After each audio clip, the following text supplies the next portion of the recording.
Carta de Paulo aos Romanos, capítulo 8, versículo de 1 a 39.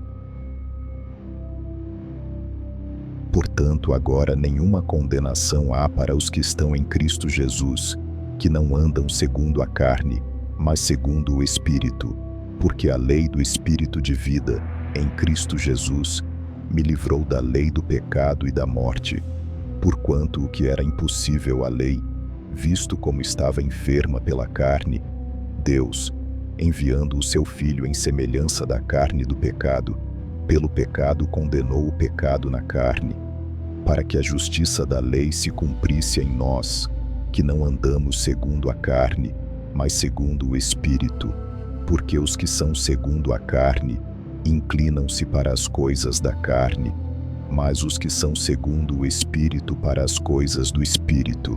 Porque a inclinação da carne é morte, mas a inclinação do Espírito é vida e paz. Porquanto a inclinação da carne é inimizade contra Deus, pois não é sujeita à lei de Deus, nem em verdade o pode ser.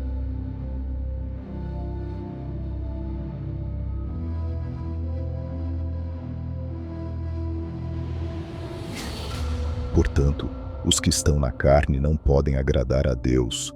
Vós, porém, não estáis na carne, mas no Espírito, se é que o Espírito de Deus habita em vós. Mas, se alguém não tem o Espírito de Cristo, esse tal não é dele.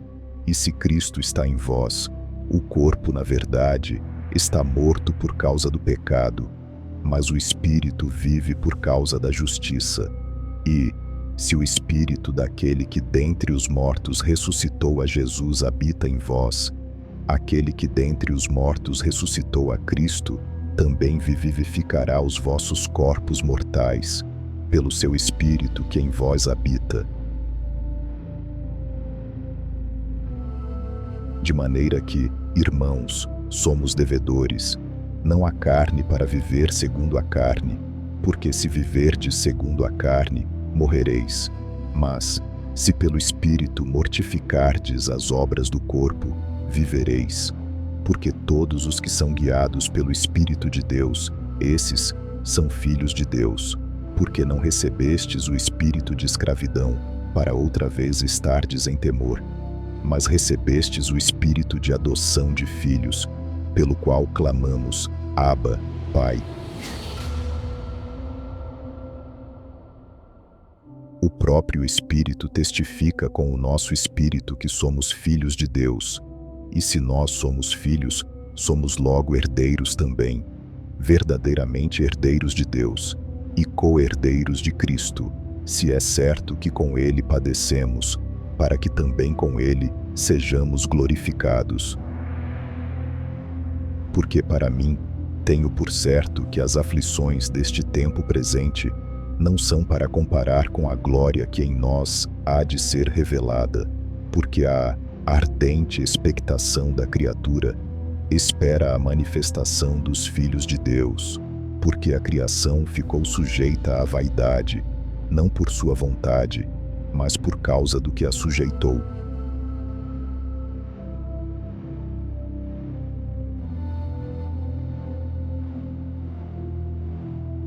Na esperança de que também a mesma criatura será libertada da servidão da corrupção, para a liberdade da glória dos filhos de Deus, porque sabemos que toda a criação geme e está juntamente com dores de parto até agora.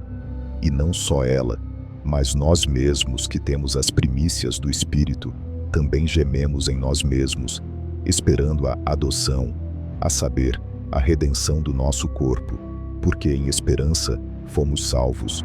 Ora, a esperança que se vê não é esperança, porque o que alguém vê como também o esperará. Mas se esperamos o que não vemos, com paciência o esperamos. E da mesma maneira, também o Espírito ajuda as nossas fraquezas, porque não sabemos o que havemos de pedir como convém, mas o mesmo Espírito intercede por nós com gemidos inexprimíveis. E aquele que examina os corações sabe qual é a intenção do Espírito, e é ele que, segundo Deus, intercede pelos santos. e sabemos que todas as coisas contribuem juntamente para o bem daqueles que amam a Deus, daqueles que são chamados segundo o seu propósito, porque os que dantes conheceu, também os predestinou para serem conformes à imagem de seu Filho, a fim de que ele seja o primogênito entre muitos irmãos. E aos que predestinou a estes também chamou, e aos que chamou a estes também justificou, e aos que justificou a estes também glorificou. Que diremos, pois, a estas coisas?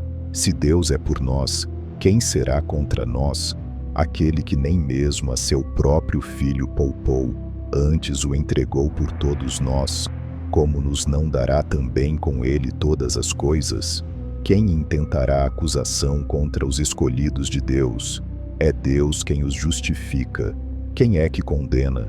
Pois é Cristo quem morreu, ou antes quem ressuscitou dentre os mortos, o qual está à direita de Deus, e o que também intercede por nós.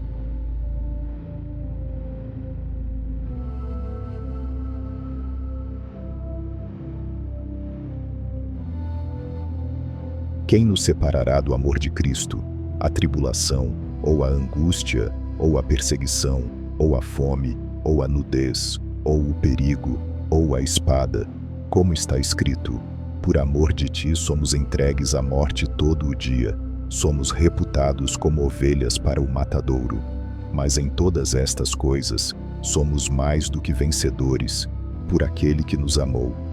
Porque estou certo de que nem a morte, nem a vida, nem os anjos, nem os principados, nem as potestades, nem o presente, nem o porvir, nem a altura, nem a profundidade, nem alguma outra criatura nos poderá separar do amor de Deus, que está em Cristo Jesus nosso Senhor.